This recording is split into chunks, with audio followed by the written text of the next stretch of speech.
Olá, pessoal. Muita paz. Jesus nos abençoe. Naquela época, Jesus já havia iniciado a sua tarefa aqui na terra. A sua voz já se fizera ouvir na Galileia, em Cafarnaum, onde ele começou a pregar o evangelho do reino de Deus, a curar. E naquela noite, em Cafarnaum, as estrelas atapetavam o céu, transformando a abóboda celeste num quadro divino, onde o artista maior havia pintado, como que as estrelas fossem cristais, diamantes incrustados na abóboda celeste. O vento suave que vinha do mar da Galileia sussurrava naqueles que, no início da noite, caminhavam de retorno aos seus lares. De longe, ao observar a cidade de Cafarnaum, parecia refletir o próprio céu, porque as casinhas pequenas dos pescadores, iluminadas pelas candeias, alimentadas por azeite, estavam a brilhar como as estrelas na escuridão da região. Era uma beleza, aquele cenário bucólico e divino. As alegrias do reino já encantavam os corações das criaturas. Em todas as partes, inclusive em outras regiões do mundo, sem saber porquê, as criaturas pressentiam que algo de especial estava acontecendo na Terra. Aqueles que eram mais sensitivos, mais perceptíveis às coisas do Espírito, podiam aurir das energias do Cristo a milhares de quilômetros de distância, sentindo que algo de maravilhoso estava acontecendo na terra. Era a presença do Rabi, o Verbo que se fez carne e habitou entre nós. Em especial, naquela noite, Jesus estava na casa de Simão Pedro, que morava com a sua sogra e os filhos. E Jesus estava sentado, observando a conversa dos discípulos. Ele sempre fazia assim. Jesus não falava o tempo inteiro. Ele observava, ele olhava as criaturas, ele penetrava nas fibras mais íntimas do coração. E a conversa estava animada sobre as curas, sobre as palavras do mestre, mas em determinado momento a conversa começou a desviar para um caminho improdutivo. Começaram a falar das críticas, começaram a criticar os outros que ouviam Jesus e não entendiam, e que estavam a criticar e a perseguir, começaram a falar mal do comportamento de uns e de outros da sociedade. E Jesus, com a sua postura de mestre, de pedagogo, para desviar o rumo daquela conversa improdutiva, que não levaria a lugar algum, olhou para Simão Pedro e perguntou: Simão, o que é que faz um pescador depois que ele puxa as redes repleta de peixes? Simão parou, olhou para Jesus e disse: bem, mestre, nós escolhemos os peixes melhores para ir para o mercado vender. Disse: muito bem, Simão. E aí Jesus silenciou de novo mais um pouco e fez: Simão, o que é que faz o oleiro para que a obra possa sair perfeita? Simão disse: ah, Senhor, ele escolhe a argila mais adequada, a melhor qualidade da argila, para poder fazer os copos, os pratos, as moringas, as talhas. Jesus balançou com a cabeça e disse: muito bem, Simão, você está certo. Jesus silencia mais uma vez. E todos expectantes não estavam entendendo bem o que Jesus estava querendo dizer. E aí ele pergunta pela terceira vez: Simão, o que é que faz o carpinteiro quando pega a madeira para transformar num utensílio? Aí Simão disse: Senhor, ele deve pegar o serrote, o formão, a enxó, para tirar as arestas da madeira, preparando a madeira para que fique polida e aí possa transformá-la num utensílio doméstico.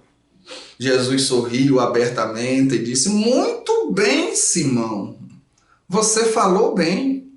Assim também é o lar. O lar é o local de purificação do espírito. O lar é o lugar onde as almas se encontram para viver no cenário humano, onde se reencontram os afetos e os desafetos. E os pais têm a obrigação de, como fez o pescador, de escolher os peixes melhores, vendo nos filhos as qualidades para poder desenvolvê-las em benefício da vida. Os pais têm que fazer como o olheiro, que molda com a mão, utilizando as mãos ele molda a argila. Os pais devem fazer assim com o caráter dos filhos e moldando no caminho do bem para que possam ser úteis à sociedade, como os utensílios são úteis ao lar.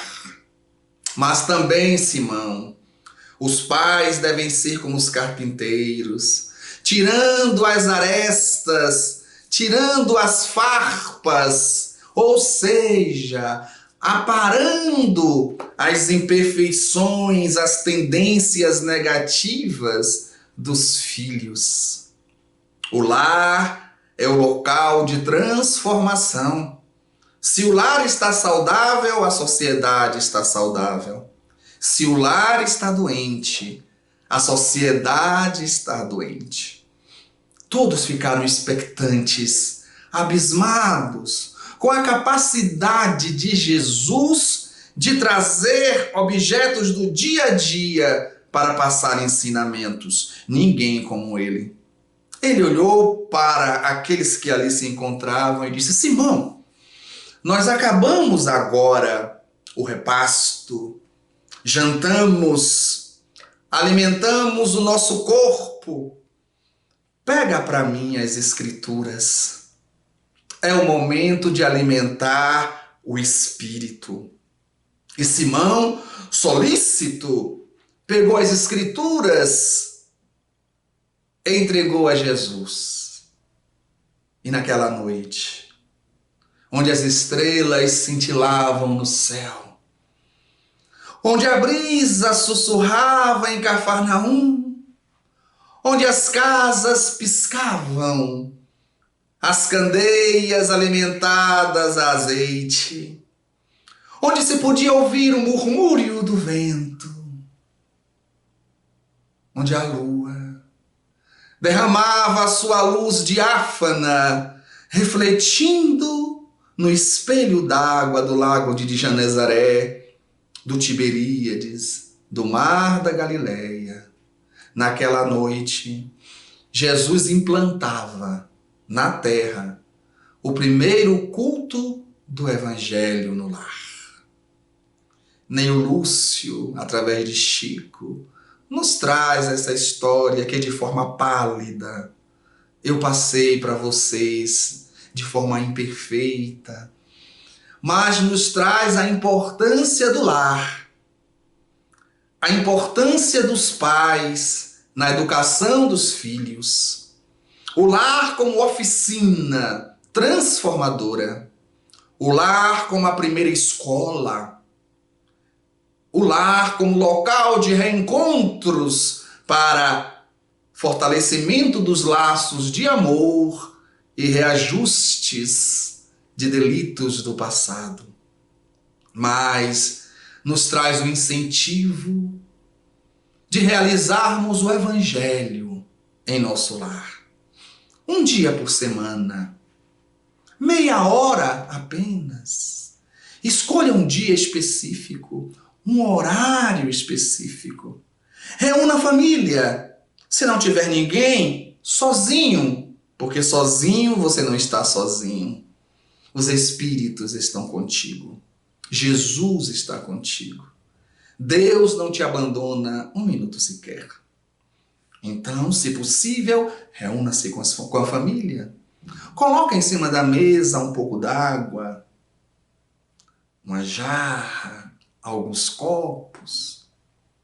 Faz uma leitura preparatória de uma mensagem pequena. Faz a prece. Abra o Evangelho ao acaso, ou então siga capítulo por capítulo. Lê a página da noite. Converse com os familiares. Contextualize a leitura com o dia a dia, com o momento que está vivendo.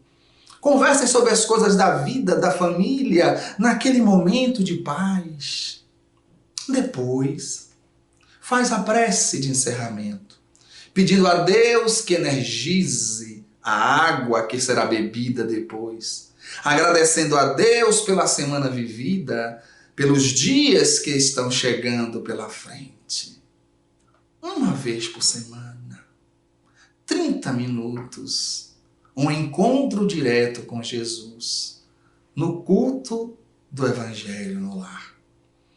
O Evangelho de Jesus, a doutrina espírita, nos trazem ensinamentos profundos sobre a vida, nos proporcionando forças para que possamos seguir em frente na longa estrada da vida, na realização das nossas tarefas, na busca da edificação do reino de Deus em nossos corações, seguindo os passos de Jesus, caindo aqui, caindo ali, porque as nossas pernas ainda são frágeis, o nosso discernimento ainda é incipiente, mas Jesus nos quer assim mesmo. Que Ele nos abençoe agora e sempre.